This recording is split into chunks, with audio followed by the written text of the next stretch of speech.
ஹபீபி விமர்சனம். தமிழ் இஸ்லாமியர் வாழ்வியலை பேசும் முயற்சி எப்படி?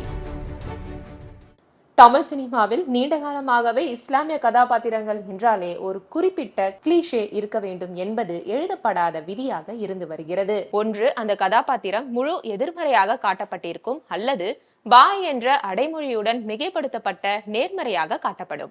இத்தகைய சூழலில்தான் தமிழ் முஸ்லிம்களின் அசல் வாழ்வியலையும் அவர்களின் அன்றாட இன்ப துன்பங்களையும் கலாச்சார கூறுகளையும் துளியும் சிதையாமல் உண்மைக்கு மிக நெருக்கமாக திரையில் கொண்டு வந்துள்ளது ஹபீபி திரைப்படம். தமிழ் சினிமா இதுவரை தொட தயங்கிய யதார்த்தமான இஸ்லாமிய வாழ்வியல் பின்னணியில் மீரா கதிரவன் இயக்கியுள்ள இப்படம் எப்படி இருக்கிறது என்று பார்க்கலாம். திருநெல்வேலி மாவட்டம் கடையநல்லூர் பகுதியில் நெசவு தொழில் செய்து வருபவர் யூசப். இயந்திரங்களின் வருகையால் தன் கைத்தறி தொழில் முற்றிலும் அழிவின் விளிம்பிற்கு சென்ற பிறகும் இளைஞர்கள் பலரும் வேலைக்காக வளைகுடா நாடுகளுக்கு புலம்பெயரும் சூழலிலும் தன் மகன் அபுதாஹிர் இந்த தொழிலை தொடர்ந்து நடத்துவார் என்று பிடிவாதமாக நம்பும் ஒரு வயதான நெசவாளர். ஆனால் அபுவின் மனதோ அதே சமூகத்தில் சற்றே உயர்ந்த அந்தஸ்தில் இருக்கும் நிலோஃபரின் மீது காதல் வயப்பட்டுள்ளது. ஆண்டுகள் உருண்டோட அபுவின் குடும்பமும் வேறு வழியின்றி தங்களின் பாரம்பரிய கைத்தறி தொழிலை விடுத்து வெளிநாட்டு சம்பாத்தியத்தை நோக்கி தங்கள் வாழ்க்கையை மாற்றிக்கொள்கிறது. இதன் பிறகு அபுவின் காதல் நிறைவேறியதா என்பதே ஹபீபி படத்தின் கதை. தமிழ் முஸ்லிம்களின் வாழ்வியலை அடிப்படையாக கொண்டு பீரியட் டிராமாவாக உருவாகியுள்ள இப்படம் அந்த மக்களின் வாழ்வியலை மிக துல்லியமாக பேசியிருக்கிறது. பல ஆண்டு காலமாக தமிழ் சினிமாவில் காட்டி வந்த பல ஸ்டீரியோ டைப்புகளை உடைத்து மிக நேர்மையாக இஸ்லாமிய சமூகத்தை திரையில் கொண்டு வந்துள்ளார் இயக்குனர் மீரா கதிரவன்.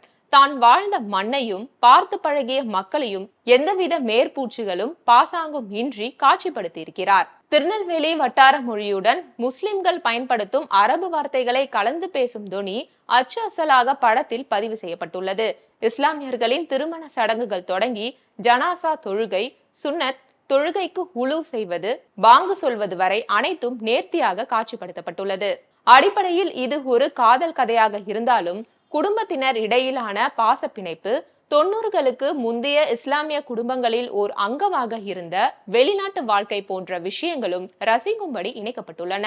உதாரணமாக அபுதாஹிரின் சித்தப்பாவும் சித்தியும் பிரிவின் வழியை ஆடியோ கேசட்டுகள் மூலம் பகிர்ந்து ஆற்றிக்கொள்ளும் காட்சி படத்தின் மிக சிறந்த தருணங்களில் ஒன்று. கதையின் நாயகனான கஸ்தூரி ராஜா அழுத்தமான நடிப்பை வெளிப்படுத்தியுள்ளார். தன் பாரம்பரிய தொழிலை விடாத வயதான நெசவாளராக ஒரு பக்கம் பிடிவாதமும் இன்னொரு பக்கம் தன் மகனுக்காக கலங்கும் தந்தையாகவும் நெகிழ வைக்கிறார். படத்தில் மாளவிகா மனோஜுக்கு கிளைமேக்ஸ் தவிர எங்கும் ஒரு வசனம் கூட இல்லை.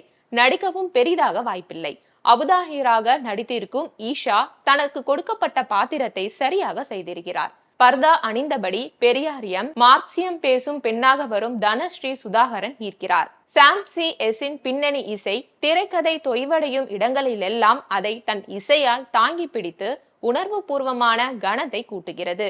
மகேஷ் முத்துசாமியின் ஒளிப்பதிவு அந்த காலகட்டத்தின் மனிதர்களையும் அவர்களின் வாழ்விடங்களையும் மிகவும் யதார்த்தமாக கண்முன்னே நிறுத்துகிறது. திரைக்கதையில் பெரிய அளவிலான தடைகளோ ஏற்ற இறக்கங்களோ இல்லாதது படத்தின் விறுவிறுப்பை குறைக்கிறது.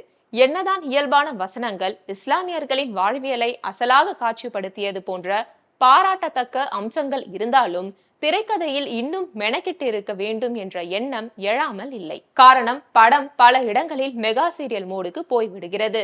ஒரு குடும்பத்தின் 40 ஆண்டு கால பயணத்தை 2.5 மணி நேரத்தில் சொல்லும் போது அது பார்க்கும் நம்மை நெகிழ செய்ய வேண்டும், உழுக்க வேண்டும், அந்த குடும்பத்தில் ஒருவராக உணர வைக்க வேண்டும். ஆனால் அப்படி எந்த ஒரு மேஜிக்கும் இதில் நிகழாதது சோகம். காதல், நலிந்து வரும் நெசவு தொழில், தந்தையின் போராட்டம், வெளிநாட்டு வாழ்க்கையால் பிரிந்து வாழும் தம்பதிகள் என பல விஷயங்களை படம் பேசினாலும் அவை அனைத்தும் மிக மேம்போக்காகவே இருக்கிறது.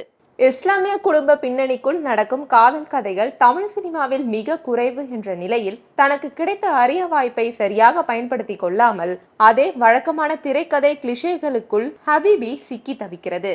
இந்த படம் சக்தி வாய்ந்த அரசியல், சமூக கூறுகளை திரைக்கதையில் அதற்கான வாய்ப்பு இருந்தும் பெரிய அளவில் பயன்படுத்தி கொள்ள தவறிவிட்டது என்றுதான் சொல்ல வேண்டும். எனினும் தமிழ் சினிமாவில் இதுவரை பேசப்படாத ஒரு களத்தை துணிச்சலுடன் கையில் எடுத்து அதை இயன்றவரை நேர்மையாக பேசி முயன்றிருக்கும் ஹபீபியை தாராளமாக வரவேற்கலாம்.